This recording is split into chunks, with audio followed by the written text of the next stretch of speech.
Hi guys, welcome to another episode of A Tincture of Sense. So on today's episode, as always, I'm going to be asking you guys a question. Before I start though, so men love women, right? And women love men. As in, it doesn't matter what color the man or woman is, the man will find a woman that loves him, and the woman will find a man that loves her just that color as well. You know, chocolate, caramel, yellow, black, whatever color, whatever shade. Just name the shade. Somebody will just love that shade. A man will love that shade, a woman will love that shade, and a man as well. So my question is, why do both men and women that are born with more melanin than others, why did they try to get rid of it? Any clues? We need to explore it in this episode.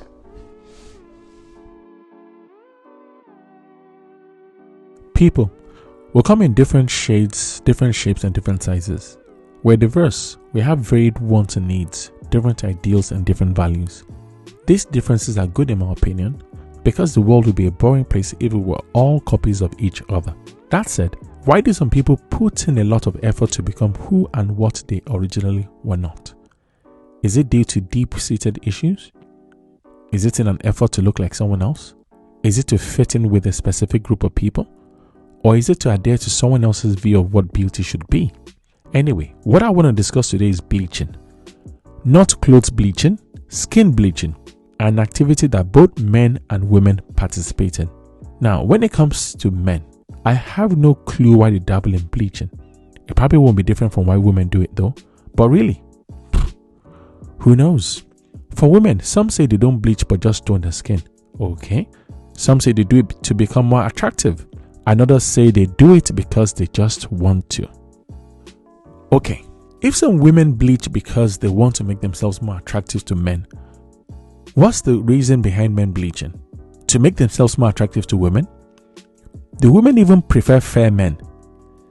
Now, despite the numerous health conditions associated with skin bleaching, scarring of the skin, kidney damage, thinning of the skin, just to name a few, the number of people engaging in bleaching just keeps growing. Companies selling bleaching creams are making more sales than ever, and the number of individuals creating and selling all manner of homemade bleaching and toning creams are increasing as well. They're just everywhere these days. Now, I'll briefly talk about an experience I had a couple of years ago. I was at this event and a family member came to ask me who a woman sitting at a particular table was. I told him the woman was our cousin. He was shocked and couldn't believe it. Why? Because this cousin, who he had known all his life, had gone from being not too dark to quite fair. The woman had changed so much that her own cousin didn't recognize her after not seeing her for a couple of years. It is said that because men prefer fairer women, women start making themselves more attractive to men by bleaching their skin. While this might be true of some women, it won't be for others. The thing is, do men really prefer fairer women? Or is it that a certain type of man prefers fairer women? Now, even if men prefer fairer women, personally, I don't understand why someone will permanently change themselves just to attract a man. Why don't I understand? Well, because I can't help but wonder what happens when the looks that attracted the man fades, or when serious health conditions arise as a result of the bleaching. What happens then? Just to be clear, I'm only asking questions there and I'm not taking a position on the practice of bleaching.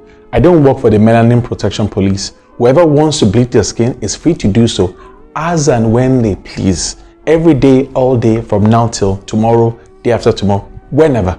Okay? With regards to other reasons why people keep bleaching, some people say the media is to blame for representing mainly fair women in popular culture, on television, in movies, in music videos, and on other media platforms. The movie industry is said to be the cause of why a large number of women bleach in two ways. Number one, by wanting to put mainly fair women on screen. This then makes will-be actresses and maybe even actors use bleaching creams to become, color compliant. Now, secondly, this now leads to their fans wanting to become color compliant just like their idols. So, more fair women being on screen leads to more women wanting to look like them. And how can they look as glamorous, as pretty as them, as their idols? Well, you know the answer. Using bleaching creams. What this movie industry scenario doesn't do is explain the presence of a number of well-loved dark women in the media. Women that have large followings and have a huge impact on popular culture. Now, since there are other role models available, why don't dark-skinned women look to these dark-skinned role models and leave their skins the way it is? Why are they only looking to fair women? Another reason, corporate employers. Now, it should be noted that we can't be too sure of how much of an impact they have, but they'll be responsible for driving numbers even if it's marginal. Now, some of these corporate organizations, especially the ones where people keep money in, are openly more interested in hiring fair women than dark women. We can presume the reason is that these women will be more attractive to the people, well, to the men being approached to open accounts and deposit money in these banks. One has to wonder, are these banks hiring bank workers or enticement officers? Now, if their staff work as enticement officers, shouldn't they be appropriately named? And shouldn't the banks that hire enticement officers change their names too and become, for example, National Pimp Bank or Apex Pimp Bank? Having an inferiority complex is also one of the reasons given for why people bleach.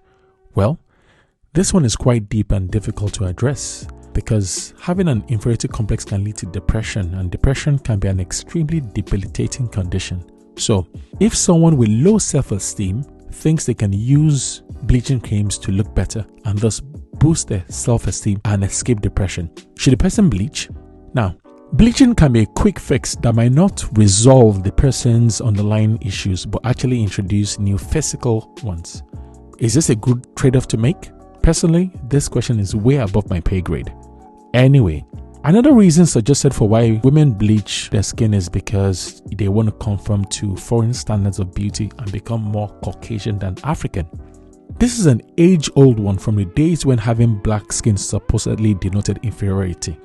We no longer live in the dark ages and now know there's no superior race. There's only one race, the human race. If we know no one ethnicity is superior to another, we sure don't act like it.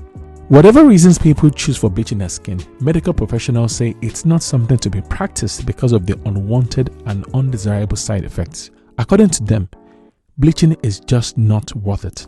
But yet more people keep engaging in it. What gives? People are free to pursue and engage in whatever floats their boat. The thing is, humans seem to be masters of activities that are potentially damaging to them. We just can't help ourselves. Now, for anyone that is struggling to keep their negative impulses at bay, this tincture of sense should help them do the right thing. So on that note, I'm just going to say thanks for watching. Look out for our next video next week.